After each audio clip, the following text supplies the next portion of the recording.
Brother, mambo vipi? Safi. Mchongo umeuelewa. Twende straight kwenye point. Maoni yako ni yapi? Simba na Yanga kutapatapa na viwanja kiasi kwamba dabi inakosa mvuto wa wao kukosa viwanja. This time around unaona Simba mpeleka dabi katika uwanja wa Meja Jenerali Samuel Mbweni, uwanja wa JKT Tanzania.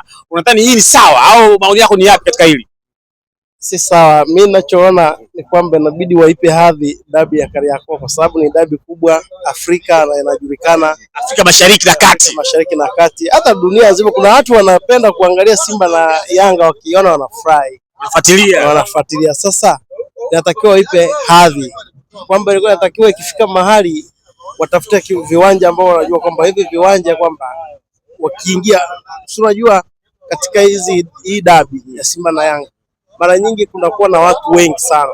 Sasa wanaweza wakapeleka kwenye viwanja vidogo ambavyo haviwezi kukidhi mahitaji ya yani ule wingi wa watu kuingia.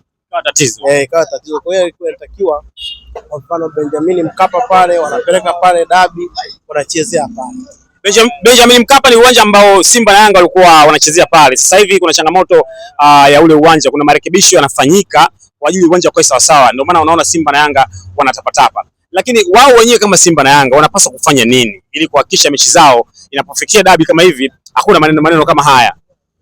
Simba na Yanga ni vilabu vikubwa sana hapa Tanzania pamoja na Afrika Mashariki na Kati na Afrika nzima. Kwa hiyo inatakiwa kila mtu apambane awe na kiwanja chake, wapate viwanja vyao ili kila mtu kwa sababu ni dabi ni vilabu vikubwa. Inakuwaje vilabu vidogo vinakuwa vina viwanja Simba na Yanga kama JKT wana kiwanja, Azam Complex wana kiwanja, Azam FC wana kiwanja, yani vingi. Afu wao ndo wanajiita wakubwa, wanabaki wanaenda kuazima kwa wengine nini, inakuwa sio poa, hii inakuwa ni huzuni.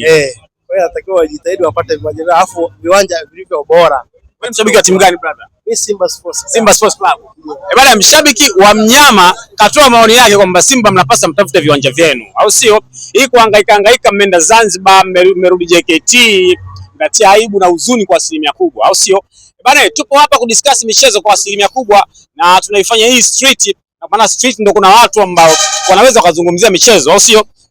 Niko mtaani, mimi naitwa Bilo. Kwa lolote ambalo unaweza kutoa maoni katika hizi show kupitia Instagram, TikTok, YouTube, Twitter, whatever, popote ambapo utakutana na mchongo wetu wa maoni itakuwa fresh.